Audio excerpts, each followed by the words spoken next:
Comment gérer les insatisfactions des clients? Si vous êtes dans l'e-commerce ou le dropshipping, vous aurez toujours affaire à des clients insatisfaits, à des clients qui ne sont pas contents, à des clients qui se plaignent pour telle ou telle chose. Et croyez-moi, un client mécontent peut vous faire perdre 10 clients si vous gérez mal. Alors aujourd'hui, je prends la peine de faire cette vidéo pour mes amis sur cette chaîne et leur montrer comment est-ce qu'il faut pour bien négocier un client qui est insatisfait. On se dit à tout de suite. Hello, bonjour mes amis de YouTube, j'espère que vous allez bien. Moi, je vais très bien. Alors, si vous êtes nouveau sur cette chaîne, je vous encourage déjà à vous abonner et activer la petite cloche de notification pour recevoir, bien entendu, de façon hebdomadaire toutes nos vidéos sur la thématique de l'e-commerce, du business en ligne et de l'entrepreneuriat. Si vous êtes ancien, je vous dis déjà merci de votre présence. Toute l'équipe de Tatiana et moi-même, nous vous disons vraiment merci. Vous êtes très appréciés, nous sommes reconnaissants.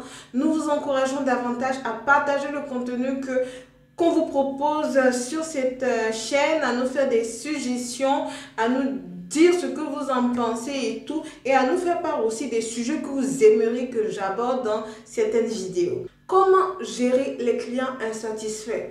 Vous savez, dans notre activité en ligne, gérer les clients insatisfaits est un peu plus délicat que gérer les clients insatisfaits lorsque vous avez une activité physique. Tout simplement parce que lorsque vous travaillez avec des clients en ligne, ces clients-là sont chez eux, ils vous parlent à travers leur téléphone, ils vous parlent à travers leur ordinateur. Et bien entendu, quand vous ne voyez pas quelqu'un, vous avez la possibilité de lui dire tout ce que vous voulez. On voit comment sur les réseaux sociaux, ça part dans tous les sens lorsqu'il y a un petit malentendu et c'est ça qui est dangereux, ok?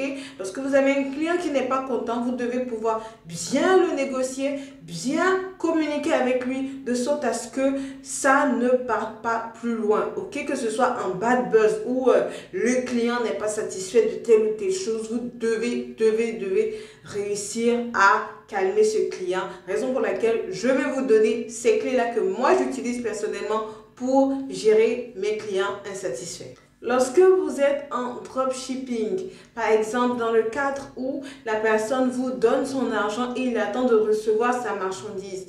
Lorsque la personne reçoit sa marchandise et qu'elle est insatisfaite, voilà ce que vous devez faire. La première chose que vous devez faire, c'est de ne pas tenir tête au client.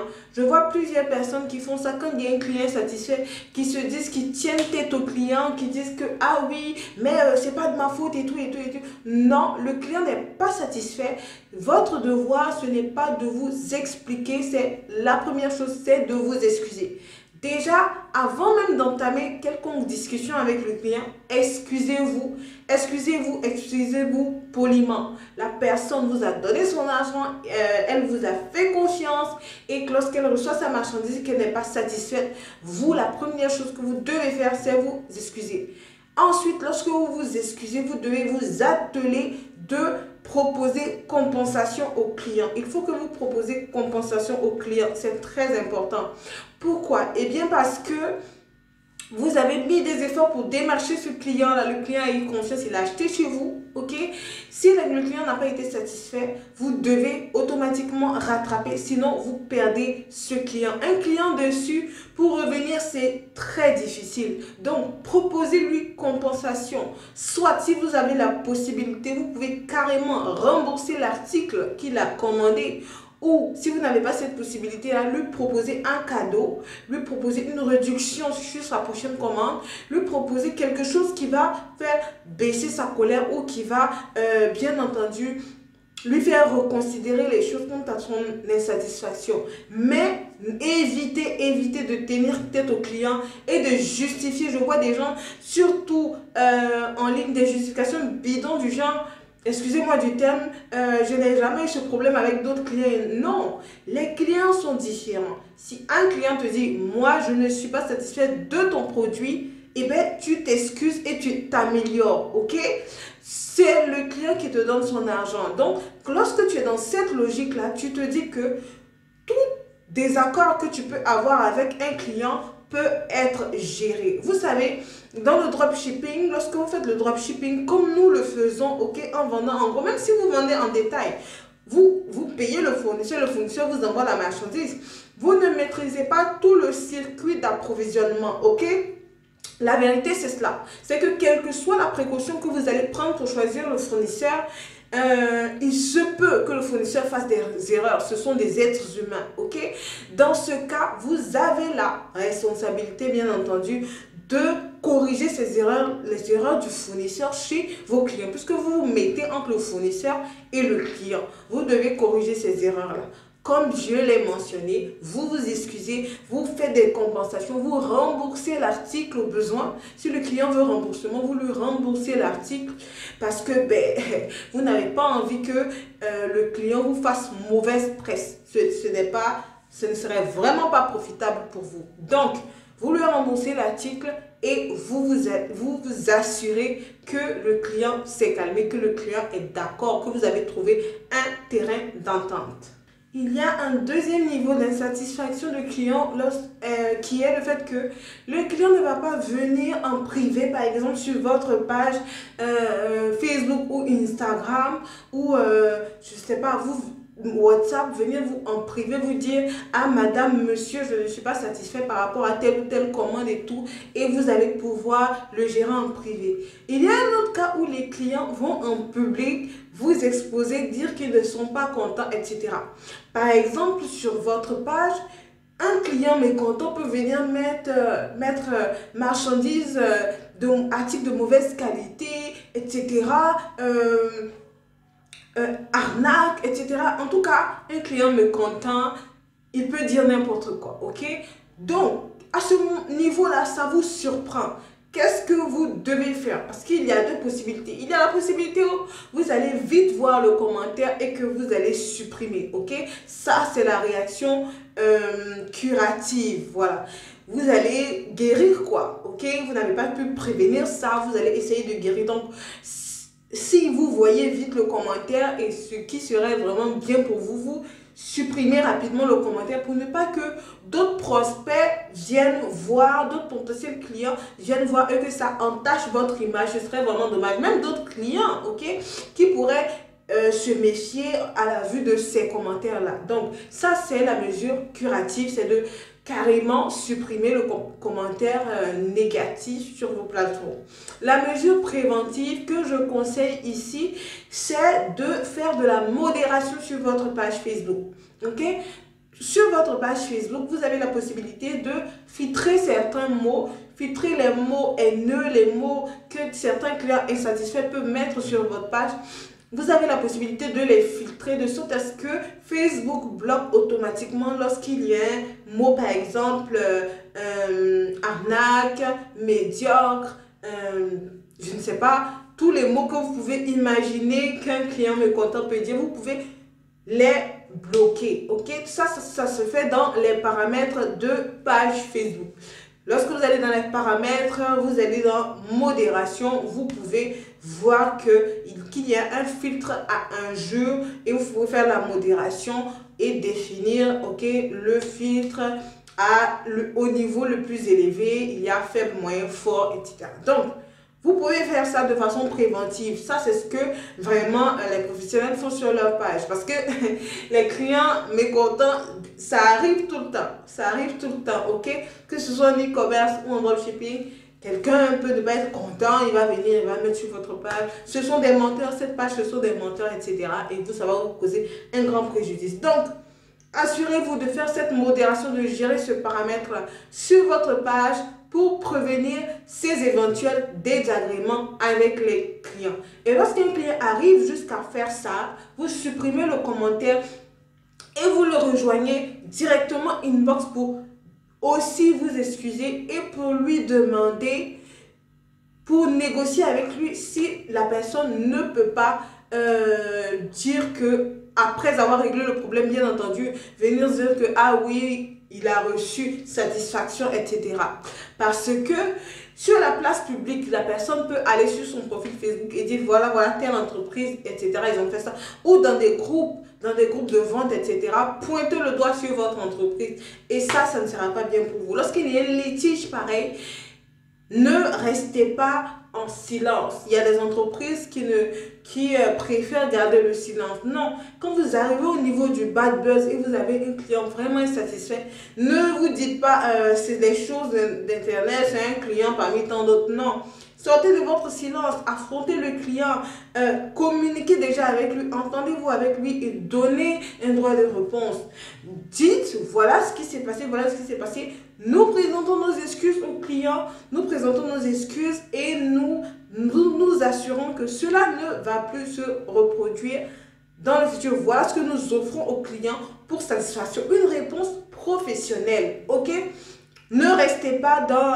ça, je prends le cas où, par exemple, vous êtes dans un pays où c'est le client du pays, le client est de ce pays-là, donc tout le monde vous connaît. Lorsqu'on tag la boutique, on sait que c'est de telle boutique qu'on parle et tout. Il faut vraiment que vous réussissiez à faire en sorte que votre image, ok? Lorsque vous êtes en ligne, n'oubliez pas que vous bâtissez votre image de marque. Vous bâtissez votre image de marque. Donc, lorsque quelqu'un vient entacher votre image de marque, même si qu'on parle de nous, en bien ou en mal, on parle quand même de nous, ce n'est pas bien. Vous devez vraiment éviter ce genre de choses-là autant que vous pouvez le faire. Dans le cadre du e-commerce où ça peut être du cash on delivery, ok, c'est-à-dire que le client paye à la livraison, c'est dans ces cas-là les taux d'insatisfaction sont moindres, parce que vous avez maîtrisé le processus de commande, vous avez l'article sur vous, vous livrez au client et tout.